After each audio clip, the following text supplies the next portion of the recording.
Welcome to Navigating Freedom in Federal Retirement, the beacon for federal employees navigating the complex waters of retirement planning. We recognize your unique challenges, deciphering intricate policies and optimizing your benefits. Your host is Jeff Gill, a seasoned financial wealth advisor committed to demystifying this journey for you. Our strength? A team of renowned specialists, policy experts, financial strategists, healthcare consultants, and more. Each episode aims to transform confusion into clarity, offering actionable insights and strategies. Federal employees, it's time to turn apprehension into action. The path to a confident retirement starts here. Let's dive in. Welcome to the show today. I'm with my guest today, Michael DJ Eisenberg, a Washington, D.C.-based solo practitioner. He brings over a decade and a half of experience advocating veterans, military personnel, and their families with a background that blends of law and science. He expertly handles disability benefit appeals and veterans, assisting military members in medical boards and criminal cases, and helps veterans with military records corrections. Mr. Eisenberg is authorized to represent clients before various federal administrative boards, the Department of Veterans Affairs, military courts, federal courts, and serving clients nationally and internationally. I want to thank you for joining me today, Michael. Jeff, thanks for having me. I'm excited to be here. Well, great. Well, Michael, I just wanted to start off by asking a few questions on people tend to think about the military and the VA are one and the same when it comes to veterans care. Is that accurate? Not at all. People tend to get that confused. The Department of Defense and the Department of Veterans Affairs are two separate, distinguished departments. They are two different agencies with basically two different functions. The DoD is there to protect our nation. The VA is there to provide vital assistance to our American veterans. So if you get a military retirement of some sort, because you say put in 20 years, or you get some sort of disability retirement, the military is obligated, responsible for taking care of you. But in those situations, and I refer mostly to the disability aspect, is it has to be a condition that was unfitting at the time of discharge. So if you're healthy, but say maybe you had some sort of little infection on your arm, but then 20 years later, you lose that arm because of your infection, you might be able to get VA benefits. But you're not going to be able to retroactively go back and say, hey, I lost my arm because of that infection from 20 years ago. But 20 years ago, that infection didn't interfere with your military duties. So you're not going to get a military retirement for it, but you could get VA disability benefits for it. Now, also, it's important to note that the VA does not provide a quote unquote regular retirement. In order to get a regular retirement, you have to have put in 20 years with the military, or if you're in the Guard, you have to put in a combination of active and inactive status in the Guard, at least 20 years, and you get that retirement once you reach the age of 60. Well, very good. Well, how do these retirement systems differ from each other? Well, for the retirement systems, again, you have to, for the military side, the DoD side, you have to put in your 20 years, whether it's full-time active to get your regular, or again, as I mentioned, a combination of full-time active and also being Guard time. And once you reach the age of 60 for the latter, for the Guard time, then you'll get your retirement. Now, in order to get a military disability retirement or separation, you have to have really four things. You have to have a medical condition. You have to have it somehow, there has to be a stressor or an event that somehow the military is what caused the disability. You need some sort of nexus between the two, sort of at least what we call a nexus letter on the VA side. And four, it has to be unfitting for service. If it's not unfitting, but you have a condition and you can continue to serve, you're not eligible for that military medical retirement component. Now, mind you, in order to be sent to that process, the medical examination board or the physical examination board, one of two things have to happen. Either your CO has to send you or your military medical provider. You can't initiate that yourself.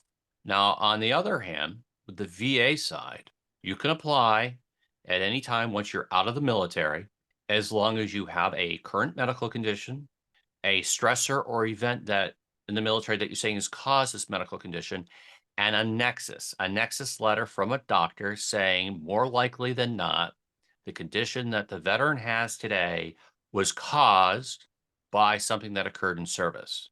The big distinguishing factor between the VA disability benefits and the military medical retirement or separation aspect is the VA will give you any service connected condition, unfitting or not. So it doesn't have to be an unfitting condition to serve. You just have to have that condition. Okay. So for instance, that infection that I mentioned earlier, Mhm. you may not qualify for a military medical separation or retirement of some sort, but once you're out, you could immediately apply to the VA for possible disability benefits if it's covered under the Vassar D. All right. So what is the Vassar D? Can you elaborate on that? Absolutely. The Vassar D is the Veterans Affairs Schedule for Ratings Disabilities. And under that, they have a long list of disabilities, medical conditions that are considered disabilities that are covered by the VA. And if you find, say, for instance, you're missing your arm, that would likely be under the Vassar D. And based on the severity of the condition, of course, if you're missing an arm, that's going to be pretty obvious that it's going to be the one disability rating. And as I mentioned a moment ago, other conditions based again on the severity, for instance, radiculopathy, shooting pain into the lower back, depending on, say, the frequency, times that you are, say, incapacitated because of the radiculopathy, that will change the disability rating, up and down accordingly. Now, one of the things that I'm sure your audience is wondering about is this whole fuzzy math stuff. How do Right. the disability ratings add up? And you're thinking yourself, and again, please pardon if I'm using a slightly extreme example. Let's say, and these numbers aren't accurate, let's say you're missing your left arm. Mm. And the Vassar D says, yeah, you get 50%. And then let's say you are missing your right arm. And the Vassar C, so we get another 50%. People think naturally, oh, I get 100%. That's fantastic. But that's not the case. Okay. What happens is picture your body as a pie. Think of that big circle.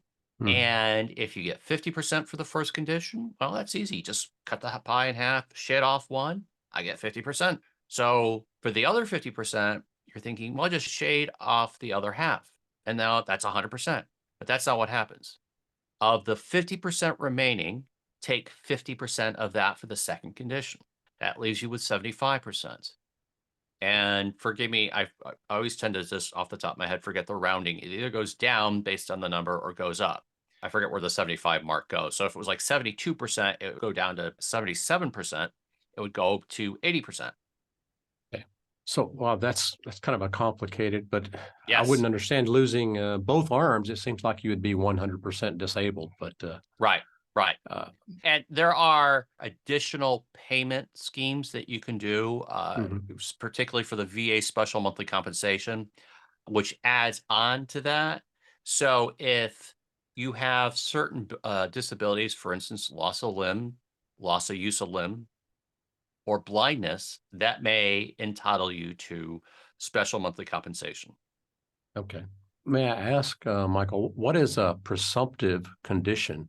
A presumptive condition is, and Jeff, we were talking off recording a moment ago. You were talking about your father, Mm. who was a Vietnam vet, and he had a variety of conditions, particularly a cancer that you never knew was service connected.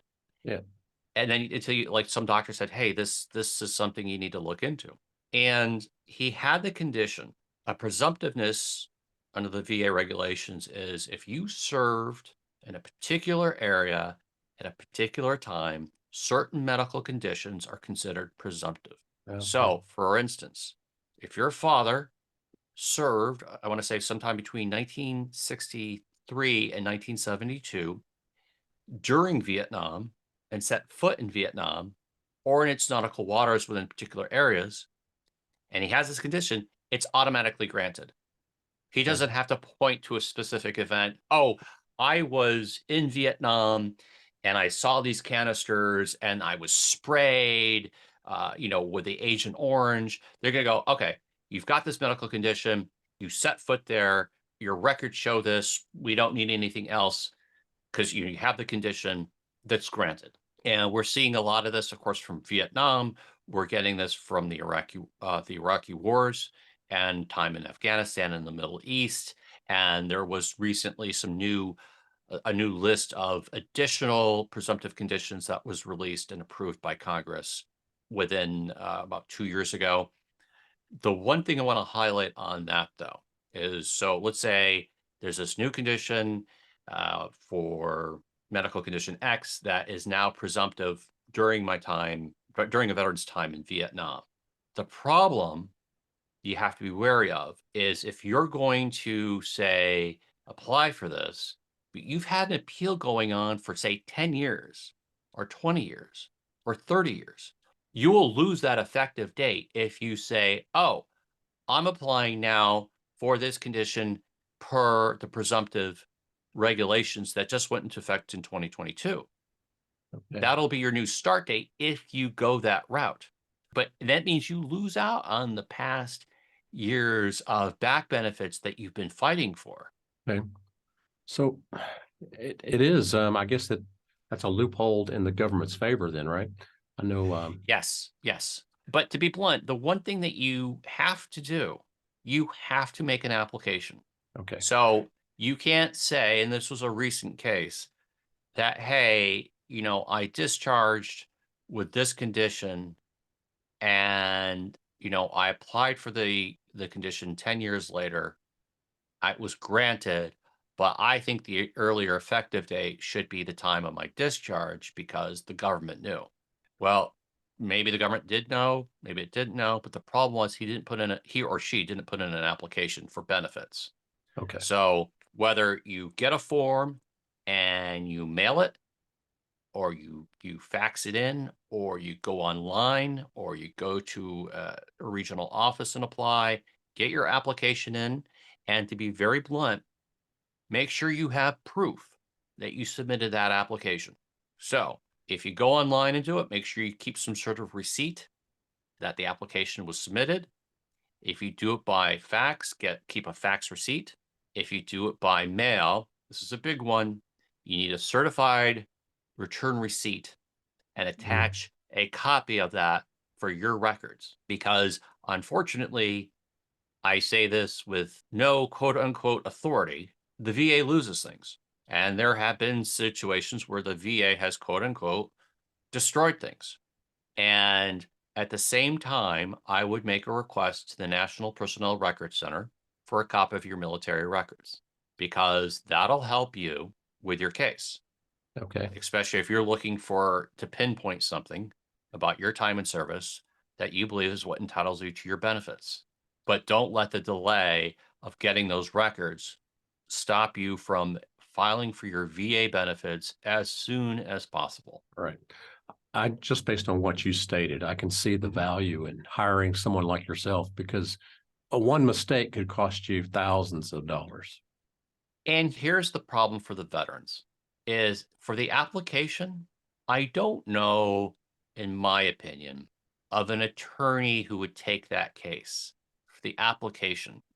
And I say that because the way the laws are written, attorneys and representatives like myself can only quote unquote earn a fee based on back benefits. So if you're putting in an application for benefits and you're awarded the benefits, there's no back benefits to be had. Okay. On the other hand, let's say you hire me and we put in an application and you're denied. And I say that not because the application was done wrong. I say that because maybe the VA made a mistake, or maybe there's some records we didn't realize we needed to have. And then I continue on for the appeal. And based on the appeal, we earn some back benefits. I would hate to be accused of quote unquote sabotaging the application just so I could earn money on the back end. So, if you will, my understanding is the way I interpret the laws is that you can't pay really an attorney or a representative to assist with the application. Now, there have been some quote unquote loopholes. So, just like the non-government agencies that, we don't charge you for putting in the application, but hey, join our club. Right.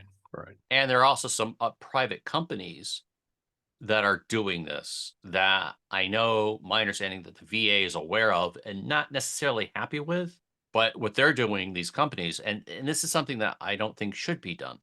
These companies are saying, pay us some money or pay us some of your monthly VA disability benefits for so many years or for the rest of your life. Hmm. The VA process, the VA benefits are there for our disabled veterans who put their lives on hold in danger for us. And, quite frankly, they shouldn't need to have to hire people like myself. And I'm like, I get calls all the time like, hey, can you help me put it in? I'm like, I'm sorry, I can't. Put in your application, fill the form out as best you can, make sure you have proof of the submission. And if you get denied, please feel free to call me back. Okay. I'm not pushing off the potential client. I'm just trying to tee him or her up. Heavens forbid they need me. As you know, you're an attorney. eh, Your listeners are attorneys, or some of your listeners are attorneys, and people call us when they have a problem, Right. and I want to be there for when, heavens forbid, they do have a problem. But right now, they don't have a problem in the sense that they haven't been denied anything. And if the VA does what's supposed to do and that they're entitled to benefits, then ideally they'll get them. Okay. Perfect. We'll move on and just what is the SMC? What does that stand for? Special monthly compensation. Okay. Now, Jeff, we talked about this a moment ago. If you'd like, we can Mhm. rehash it. That's not a problem. Okay. No, that's fine. I just wanted to make sure I understood it. And what does that mean to be housebound as well? Well, basically, that for whatever medical condition you have that's service connected, you can't leave the house. You're just physically unable to, say, physically Mhm. unable to, or perhaps even mentally unable to go out and go grocery shopping, take care of errands. Um, that you need people to basically kind of take care of you and take care of your daily or weekly chores. And I say Okay. chores that involve, leaving the house, going to the post office, going grocery shopping, just, for whatever mental or physical condition, you can't leave the house. You're just simply, what's the word? Almost like a hermit. Right. Right. And the important thing to know is you can't receive both SMC, where we talk about where, there are certain finite conditions, blindness, loss of limbs, loss of use of limbs, that's SMC. But if it's something else that makes you housebound, let me rephrase this. If you're receiving SMC, you can't receive housebound benefits. So if you've lost a limb, if you're blind and you can't leave the house, you're either going to receive SMC benefits or you're going to receive housebound benefits. You can't receive both. Okay. Hopefully I said that clearly. Yeah, I understand. But Okay. moving on, can a retired military personnel receive military retirement and VA benefits at the same time? It depends. So there are two programs. There is the Combat Related Special Compensation Program and the Concurrent Retirement Disability Pay Program. Each has its own requirements and benefits in order to receive these benefits. And if I can have just 1 second, because I want to make sure I have this correctly, because there's a lot of quote unquote finite details in this. Okay, in order to receive the CRDP, you must be eligible for retired pay in order to qualify. You have to have at least 20 years qualified service, whether it's full time Hmm. or part reservist and part active duty, and then reach the age of 60. Your disability rating has to be 50% or greater, or, and forgive me, there are a lot of finite details in this, but this allows you to get back that retired pay that may be offset by your VA disability pay. Now, again, that's the retired pay. that's been offset by your VA disability pay. Now, it's important to note that should be automatic, but you need to check with your agency, DFAS or the Coast Guard, and make sure that that's actually being implemented. And be forewarned, that is taxable. Okay. It's because you're receiving your regular retirement back. So, and that's of course a retirement fund. That's not a disability fund. Okay. Exactly. And for the CRSC, you have to be receiving some sort of military retired pay, be rated at least 10% disabled by the VA, and have waived your VA pay from your retired pay. But you have to actually fill in an application. Okay. That's not taxable. Very complicated. But sorry, that's not taxable. You could put in possibly for retroactive benefits back to 2003, and you must go again through your branch of service in order to get those benefits. You have to put that application in. Okay. And how would do our veterans apply for their disability benefits? Like you said earlier, you can mail them in, you can go online, but is there a certain process? There are certain forms that you need to fill in. And to be honest, I mean, the forms, they do constantly change. I don't get involved with that aspect, so I'm not familiar with those specific forms, but they are all online. If you go to va.gov, there's an online process. The forms are there. You can print them off. And, this just kind of shows that I kind of keep myself away from that aspect of the process because I don't want to be involved.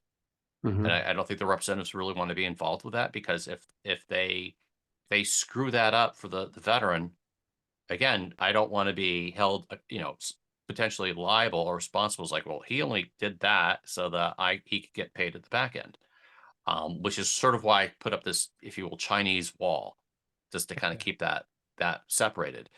But I think one thing that you may be interested in, and I think your listeners might be interested in, is that, well, what happens if I'm denied? What do I do? Well, the first thing is you need to make note of the date of the denial letter, because from that date, you have 1 year to file an appeal. And this is under the new system. And the new system has been changed a couple times over the past 3 or 4 years. We have a legacy system that was the way we used to do things. Now it is the new system that has three options that you can do. Instead of just filing an appeal, you can do either file a supplemental claim, which is you have new evidence that they didn't consider, that they couldn't have considered. So if it's in the record already, then you can't really file a supplemental claim because it's already there. You could ask for a higher level review. That is someone at the VA regional office who's going to take another look and say, okay, I could see where a legal error occurred. Okay. The third option is to appeal to the Board of Veterans Appeals. And I will say, and I will share that 99% of my cases, I prefer to go to the BVA level because the administrative law judges there are attorneys. The higher level review people, I don't believe are. So the BVA lane may be a little bit longer, but ideally you get a better decision. So you may be able to get a faster decision in the higher level review lane. But if they don't do it right and you have to appeal, you don't appeal back to the higher level review, you appeal to the BVA and you're put at the end of the line for all that time that you could have been in line, you wasted at the higher level review. All right, very good. I wanted to talk to you about the needs-based retirement benefits for veterans and Please. and their spouses. I mean, that's a Yes. big thing as well. So if you've served during particular wartime activities, you may be entitled to a needs based, but again, it's a needs based. You have to have a very low threshold of income around basically maybe you're only receiving Social Security and nothing else, and you're living in a poverty level income basis. So it's again, that's not like someone who owns a house and has other sources of income and is okay and is, able to meet their bills monthly, have a little excess cash, able to buy their groceries, their medications are taken care of. This is for people who just simply have nothing. or next to nothing, because we Okay. don't want our veterans to be homeless or their spouses. Right. Right. Well, Michael, what is the DC? The DC is the diagnostic codes. That's all under the VASR D, and the various codes are the individual medical conditions that are covered by the VA that will pay for veterans disability ratings. Okay. And I think one other thing, and forgive me if I'm jumping slightly, we want to talk about the VA dependency and indemnity compensation, also known as DIC. If a veteran dies because of a service-connected condition, the spouse or surviving member, which could be a child perhaps under the age of 18, or a parent dependent upon the veteran, or even a needs-based child dependent on the veteran, they can receive what's called DIC benefits. So again, you have to show that the veteran died because of a service-connected condition. For instance, respectfully, I think you mentioned your father had passed because of cancer that he obtained that was service connected and presumptive because of his time in Vietnam. And your mom was able to receive DIC benefits because, again, he passed because of that condition. Right. Right. Well, thank you for sharing that. So have you noticed any trends or changes in the VA retirement benefits that are being granted or denied over the years? When I started looking into doing a VA benefits portion of my practice, I went to the National Organization of Veterans Advocates. I've been a member of since I went to that first conference. And I remember a couple of things. In the auditorium or the conference room, there was hundreds of attorneys looking to get into VA practice because the law had recently changed. The Veterans Choice Act law that was passed by George W. Bush back in 2006, 2007 Okay. allowed veterans to hire attorneys to represent them on a contingency fee. Now, mind you, veterans could hire attorneys, but it was antiquated regulations that allowed the attorney to earn like $10 or $15. This is like Civil War era stuff. And of course, attorneys were not lining up to help veterans during the administrative process because all they could earn is 10 or 20 bucks. But there were a whole bunch of new attorneys that were looking into this. And I remember the speaker was talking about how the VA appeals process can last anywhere between, I want to say, 4 and 10 years. And you can't, quote unquote, earn a fee because it's until the end. It's all contingency. So I remember at that point, well over half the audience had left after the first break because they realized they're not going to be able to earn quick cash. And I tell this story because anecdotally, a process that's gone from 4 to 10 years, in my opinion, has increased in the length and delay of the process because we have a lot of veterans who's come back from the Middle East in the last 20 years with a lot of service connected conditions that the VA was not prepared for. And there's an issue of simply manpower, a lack of training, and mistakes. And while certain aspects of the VA process has improved, in fixing those aspects, other parts fall behind. So there's going to be a delay at one portion or another. Now, that's not to say that the VA employees are not dedicated, that they don't care. They do. But, reality is only so much can be processed based on the way the mechanics are set up by Congress. There's a process. I'm sure there's a checklist that has to go through, and if they don't have one piece of information, it probably kicks that application to the side. So thank God for the appeals commission, right? Yes. Or simply put, if one piece of paper isn't put where it needs to be, it's like, oh, well, he doesn't have a parachutist badge. And therefore, the repetitive jumping out of planes and landing on the ground, hundreds of times just for practice. And then, of course, the actual missions that they carry out, because there's that badge missing, well, he can't be entitled to radiculopathy. He's got no injury to his legs and the back. There's no stressor or event. And that could, cause the whole claim to be delayed. And then you have to go through an appeals process. It's not like you can just call these people up and say, hey, oh, here it is. Hmm. And especially when you have hundreds of thousands of veterans all vying for that attention. Right, right, Not that they're not entitled to it, but we are in a democracy where we have a particular regulatory process, and we have to follow it. right. We currently have a lot of veterans that are just now that may be coming up to retirement Hmm. status right now. What advice could you give them to make sure that they maximize their VA benefits for retirement? Well, we can look at it from a variety of aspects. So, first of all, if you're planning on retiring from the military, or if you're going through the med board process, ideally you'll get help from the military about reaching out to the VA and saying, hey, I have these conditions that I think maybe are service connected and that I would be entitled to them upon my discharge. So make sure you're reaching out because you are your best advocate. And whether it's an intent to file or preferably just put in an application, put in an application even before you're quote unquote officially out so that ideally although you can't get benefits while you're in the military unless you're not on active duty in the guard, you'll have that ready so that day one you're receiving benefits. If you're a veteran today, whether you're working in the civilian or federal employment aspect, look and see if you have conditions that you think may be service connected. And if you think there are, contact the VA and put in an application sooner rather than later, even if the application is not complete.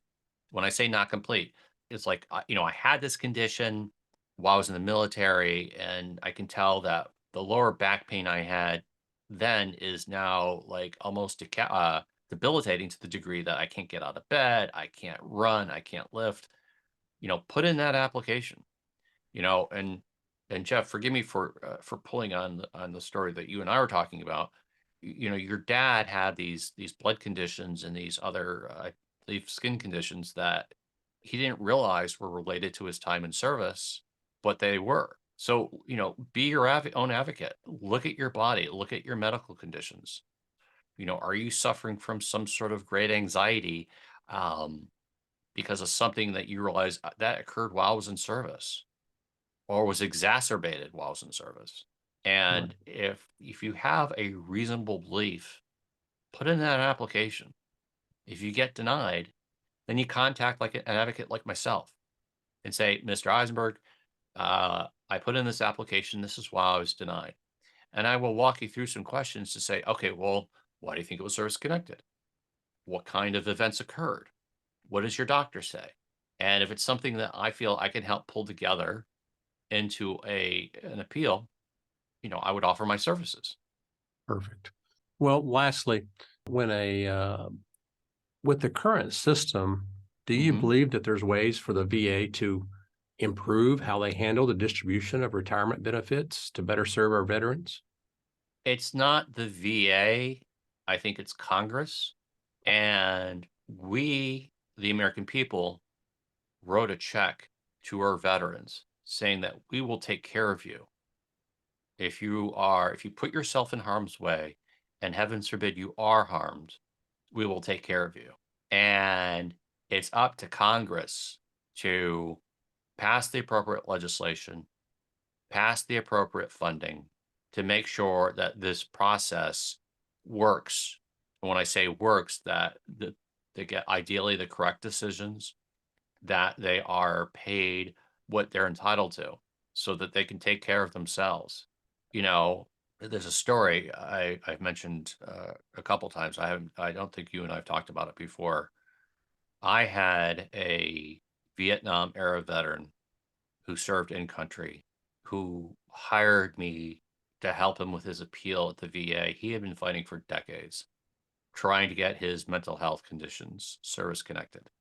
And he hired me, and we were offered a DRO hearing, a decision review officer hearing. And at the time, I did not have an opinion one way or the other about whether or not to go, whether or not they're worthwhile to go, whether or not worthwhile. And we went to a hearing, and the DRO officer, made a quote unquote bench decision, and based on the testimony, granted the veteran right there and then his PTSD disability benefits. And I mean, I had gotten the veteran ready for his hearing his testimony, and, he shared some very, not pleasant things. And I was just amazed that that happened, because I had never heard of that happening. And I don't think I've heard of it happening since. The reason why I'm bringing this story up, because this is an outlier. This is an outlier story in the sense that the DRO did a bench decision and just nailed it. Got it absolutely right, in my opinion. So several months later, I get a call from his friend saying that my client had killed himself. Hmm. Mind you, now that he's receiving benefits, he didn't have to worry about paying rent. He didn't have to worry about, paying for food. He was going to be taken care of. And it's my understanding that they didn't treat him for his PTSD for 20, 30 years. And it's my belief that he killed himself because his fight for all that time had been to get his benefits. Hmm. He finally got his benefits. He no longer had any reason, to live. His mission was done. And had he been properly taken care of, that would have happened. Now, the VA has made some exceptions regarding providing mental health treatment for our veterans, regardless of certain criteria, especially if you have an other than honorable discharge. They will, treat our veterans now. But it's that type of bureaucracy, that type of red tape that is killing our veterans, whether it's not getting the mental health treatment or in some cases not getting the physical treatment they need. Right. I remember just one story of mine. One of my teachers in school, he had served in World War II, and he was shell shock. He had shell shock, and I remember just the least little noise in the classroom, and it wasn't funny. I mean, of course, the kids thought it was funny, but I can remember Right. It wasn't funny. But I've always thought about him as he never got the treatment that he probably needed. And Well, I know he was embarrassed each time it happened. I mean, I've seen it happen with him. So thank him for his service, and thank your father and your family for your yeah, dad's service. And for your listeners, I thank you all for your service. As I kind of mentioned in the beginning, this is sort of the job I wish I didn't have. Not that I don't enjoy helping veterans, I do, but you shouldn't need me. mm, no, you should. But I'm here to help. Excellent. Well, Michael, given your experience representing service members with the PEBs across all branches, have you identified Yes. any common misconceptions or pitfalls that service members might have about the medical separation retirement process? Yes. That, in my humble opinion, when you join the military, you are told that you will do everything to be there for your fellow soldiers, that you will take care of them as they will take care of you. But too many times I've seen where the member is no longer fit for service, and to be blunt, filling a billet that, from their perspective, I believe, their perspective being the military's, is they're filling a billet that a able-bodied person can do, and it's a drain on their resources. Also, a drain on their resources if they have to pay them, any military disability benefits for, from release from active duty. So, number one, you have to be your best advocate and realize that the military is no longer your friend. That when the military says to you, well, let the VA take care of you. Just go ahead and get discharged. Let the VA take care of you. Well, the thing is, the military also has a responsibility to take care of you. We sort of talked about this today. Lastly, consider this. If you were in the military and you were up or potentially up for a med board, make sure that you keep the straight and narrow. Don't give them a reason to administratively discharge you, say for a series, a pattern of misconduct that you're, quite frankly, probably, possibly behaving because of the service connected condition you have. You are term was shell shock. Today is that you're suffering from a mental health crisis that's causing you to act out. Because if you can give them a reason to give you an admin discharge in Article 15, what people don't recognize is that when you're signing that paperwork, you are quote unquote exposed to an other than honorable discharge. And with an other than honorable discharge, you get no benefits from the military. You have a criminal record that you have to go forward with into the civilian world. And the VA doesn't have to take care of you because of the OTH, but with the exceptions of some mental health issues. So I get called for what's called records corrections issues. Hey, this guy was up for, a med board. He was acting out because of his military service conditions, and you discharge him for bad misconduct. And quite frankly, he or she needed care by you and was, needed to complete the med board process. Those aren't always easy arguments to be had, but they need to be made. So the best thing you could do is be on the straight and narrow. Remember that the military has a responsibility to you too, and be your best advocate. And I know your next question is going to be, when do you need to contact or hire, an attorney to help you with this process, the med board process? The moment you realize things are going south. The JAG that is signed to you, they have way too many cases, way too many cases. And you're entitled to an attorney. It doesn't have to be a good attorney, but you're entitled to an attorney. Right. And I'm not saying that the JAG people are bad attorneys, but they are overworked. And would that be a conflict of interest as well, because they are a JAG attorney? Well, it used to be, and I'll tell you a story in a second. So it used to be because they used to be under the same chain of command. The JAG attorneys used to be under the same chain of command as the med board officers or the PEB board officers, the physical examination board officers. That I believe is no longer the case. Like you said, they're still being paid by Uncle Sam. They're still within that particular, branch. It could still be a conflict of interest. I remember I had a case years ago where it was still under the same chain of command, and someone told my client, I think her JAG attorney told my client to contact civilian counsel, because in this case, she was an officer, she was a nurse, she had a botched hysterectomy performed by the military, and it was causing her, there was some nerve damage throughout her body. So it's service connected because it was done by the military personnel. She was, I think, 16, 17 years in at the time. And for roughly a year and a half, they had been accommodating her at work. She wasn't doing, she wasn't necessarily seeing patients and giving shots, but there was other admin work she could do. So suddenly after 18 years in, they decide that she's going to be medically discharged. And they start the process. And they give her 10%.